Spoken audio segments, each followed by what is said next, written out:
लोकसभा हलका गुरदासपुर से भाजपा उम्मीदवार दिनेश सिंह बब्बू नामांकन भरने के लिए अपने घर से गुरदासपुर के लिए हुए रवाना। जिला पठानकोट व अलग अलग विधानसभा से रोड शो करते हुए पहुंचेंगे।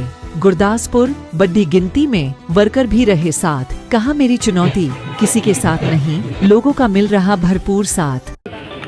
देखिए, घर से तो मैं अकेला चला था, मैं भी कभी ज़्यादा माहौल नहीं, लोग बहुत प्यार करेंगे।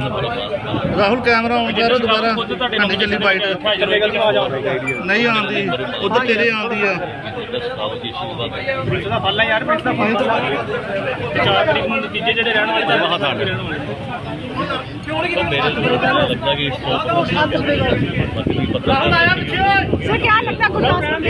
भाजपा के अरविंद केजरीवाल को मिल गई है।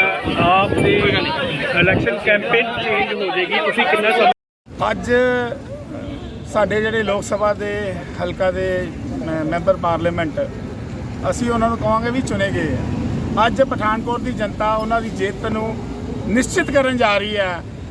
ਜਨਤਾ ਦੇ ਵਿੱਚ ਜਨੂਨ ਹੈ ਤੇ ਮੇਰੇ ਹਿਸਾਬ ਨਾਲ ਲੱਖਾਂ ਦੀ ਤਾਦਾਦ ਦੇ ਨਾਲ ਤੇ ਹਜ਼ਾਰਾਂ ਦੀ ਤਾਦਾਦ ਦੇ ਨਾਲ ਗੱਡੀਆਂ ਦਾ ਕਾਫਲਾ ਉਹਨਾਂ ਨੂੰ ਆਸ਼ੀਰਵਾਦ ਦੇਣ ਪਠਾਨਕੋਟ ਤੋਂ ਗੁਰਦਾਸਪੁਰ ਤੱਕ ਜਾ ਰਿਹਾ ਹੈ। ਭਾਰੀ ਜਨੂਨ ਹੈ। ਦਿਨੇਸ਼ ਸਿੰਘ ਬੱਬੂ ਤੇ ਭਾਰਤੀ ਜਨਤਾ ਪਾਰਟੀ ਦੇ ਨਰਿੰਦਰ ਮੋਦੀ ਜੀ ਤੀਸਰੀ ਵਾਰ ਉਹਨਾਂ ਦੀ ਸਰਕਾਰ ਬਣਾਉਣ ਵਾਸਤੇ ਅਬਕੀ ਵਾਰ 400 ਪਾਰ ਦਾ ਨਾਰਾ ਜਿਹੜਾ ਉਹਨੂੰ ਸਾਕਾਰ ਕਰਨ ਜਾ ਰਹੀ ਹੈ ਜਨਤਾ। ਦੇਖੋ, ਲੋਕਲ ਕੈਂਡੀਡੇਟ ਹੀ ਹੈ। ਲੋਕਾਂ ਨੇ ISI ਮਾਰਕ ਮੈਂ ਦੱਸਿਆ, ਲੋਕਾਂ ਨੇ 3 ਵਾਰੀ 15-20 ਸਾਲ ਤੋਂ ਟੈਸਟ ਕਰ ਲਿਆ। ਇੱਕ ਜਿਹੜੇ ਹੈ ਉਹ ਹੁਣੇ ਆਏ ਆ, ਉਹ ਚਾਈਨੀਜ਼ ਆਈਟਮ ਹੈ, ਪਤਾ ਨਹੀਂ ਚੱਲਣੀ ਹੈ ਕਿ ਨਹੀਂ ਚੱਲਣੀ। ਇੱਕ ਵਾਰੀ ਟੈਸਟ ਹੋ ਗਏ, ਦੂਜੀ ਵਾਰੀ ਪਤਾ ਨਹੀਂ ਚੱਲਣੇ ਕਿ ਨਹੀਂ ਚੱਲਣੇ। ਇੱਧਰ 3 ਵਾਰ 4 ਵਾਰ ਟੈਸਟ ਹੋ ਗਏ। 20 ਸਾਲ ਤੋਂ ਲੋਕਾਂ ਨੇ ਦੁੱਖ ਸੁੱਖ ਸਾਂਝਾ ਕੀਤੇ ਦਾ ਵਿਸ਼ਵਾਸ ਹੈ। ਜਨਤਾ ਦੇ ਵਿਸ਼ਵਾਸ ਦੇ ਨਾਲ ਜ਼ਮੀਨ ਦੇ ਉੱਤੇ ਉਤਰੇ ਹੈ ਤੇ ਇੱਕ ਤਰਫਾ ਮਤ ਜਿਹੜਾ ਉਹ ਭਾਰਤੀ ਜਨਤਾ ਪਾਰਟੀ ਨੂੰ ਪੈਣ ਜਾ ਰਿਹਾ ਤੇ ਲੱਖਾਂ ਦੀ ਲੀਡ ਦੇ ਨਾਲ ਦਿਨੇਸ਼ ਸਿੰਘ ਬੱਬੂ ਜੀ ਜਿਹੜੇ ਉਹ ਜਿੱਤ ਦੀ ਤਰਫ ਅਗਰਸਰ ਹੋ ਰਹੇ ਹੈ। जो बोले सो निहाल, जय जय श्री राम।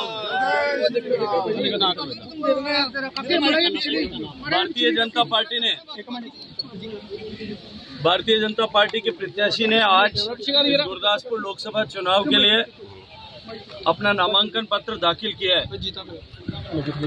देश भर में जिस तरह से गरीब के कल्याण के राजमार्ग से होकर के देश को विकसित करने के संकल्प के साथ पिछले 10 साल से माननीय नरेंद्र मोदी जी के नेतृत्व में सरकार काम कर रही है, जहां एक तरफ 25 करोड़ गरीबों के जीवन में परिवर्तन ला करके उनको गरीबी की रेखा से बाहर निकालने में सफलता प्राप्त करते हुए, देश की सीमाओं को सशक्त करते हुए, देश को आर्थिक गतिविधियों का विश्व का केंद्र बनाने में सफलता जिस तरह से मिली है, आज पूरा भारत और विश्व इस बात पर विश्वास कर रहा है कि भारत अब विकसित हो सकता है और विकसित होने की दिशा में सबसे तेजी से बढ़ने वाला देश है।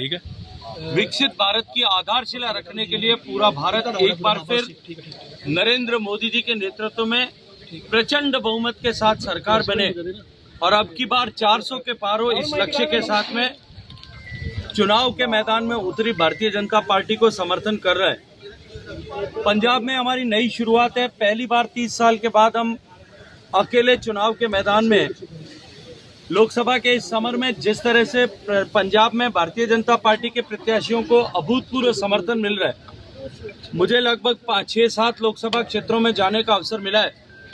जिस तरह से जनता एक नया फैसला करने की दिशा में आगे बढ़ रही है, मैं विश्वास के साथ में कह सकता हूं कि भारतीय जनता पार्टी की ये शुरुआत अब की बार चमत्कारी परिणाम देने वाली होगी और हम we are going to begin with a great mandate and majority.